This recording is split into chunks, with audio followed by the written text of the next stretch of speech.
Today we are going to be talking about and testing the Megadap Z-Mount to E-Mount lens adapter.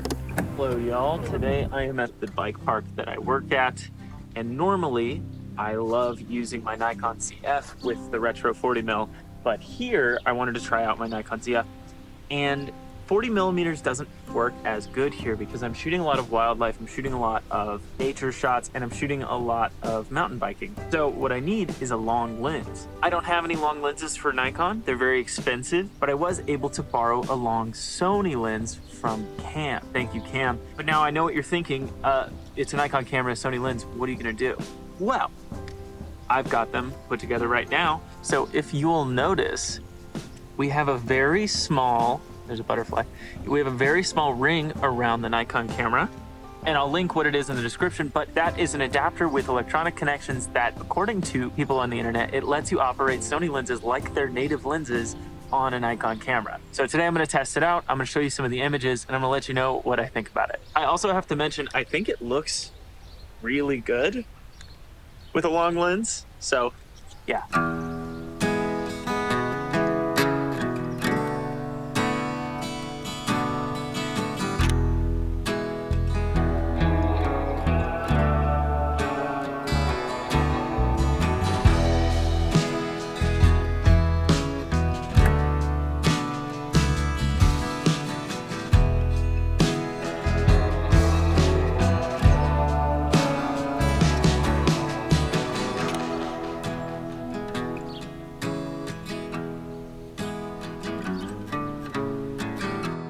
You know, as I'm out here waiting for riders to come through, I'm thinking about the other uses that this adapter could have. And I shoot photo on Nikon, but I shoot video on Sony right now. So the ability for me to have a zoom that I primarily use for photo cameras that I can easily switch over on my Sony and share lenses back and forth, like that amplifies the amount that I'm saving by not having to buy two lens systems. That's what makes me more and more interested about using this, just as long as the focus and everything actually holds up.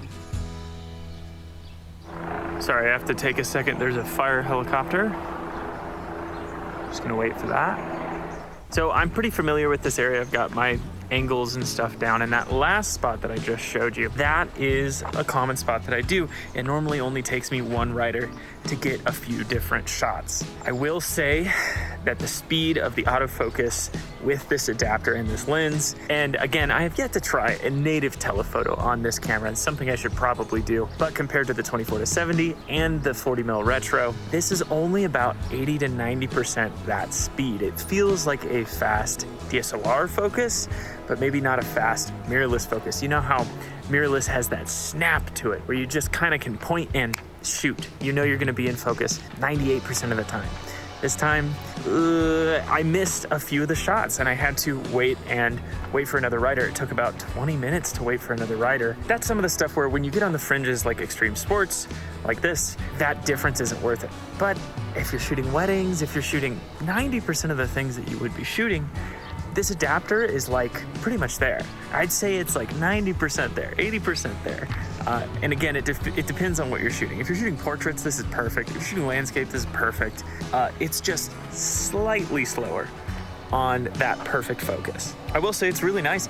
I've noticed it tracks heads and eyes and stuff like that. It doesn't diminish any of Nikon's auto tracking or AI tracking stuff. And that is really nice. It grabs eyes, it grabs back at heads, faces. That's been really good, but I'll keep testing.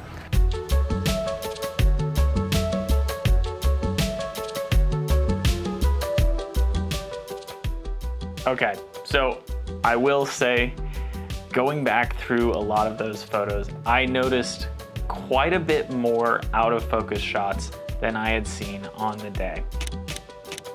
So do I think it's worth the roughly 250 bucks for this adapter?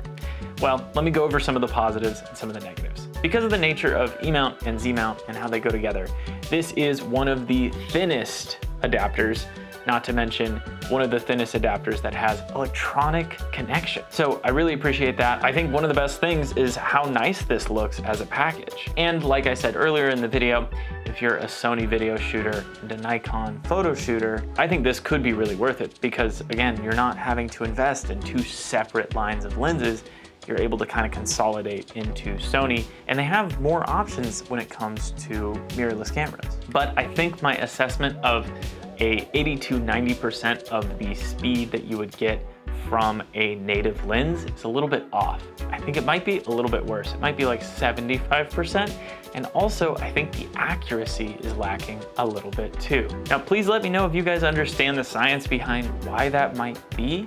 I think it's just the difference between a lens that's directly tuned for a camera body versus one that's not. Whether or not it's passing all the information back and forth, it doesn't matter if the lens is not tuned to the body. Because of that slight lack in accuracy and speed for the work that I shoot primarily, I would not pick this up. And I don't think I would actually go through with just sticking to Sony glass and adapting it to my Nikon body. Just don't think it's fast enough for me. But I do think a substantial portion of people who use Nikon bodies would actually be totally fine with this adapter and not really notice that big of a difference. So all that being said, I would say assess your own situation, see if it's worth it for you. And if you're a Sony and Nikon shooter, yeah, it's probably worth it. Anyway, I hope you enjoyed this short review of this adapter. And if you liked it, please subscribe. Bye forever.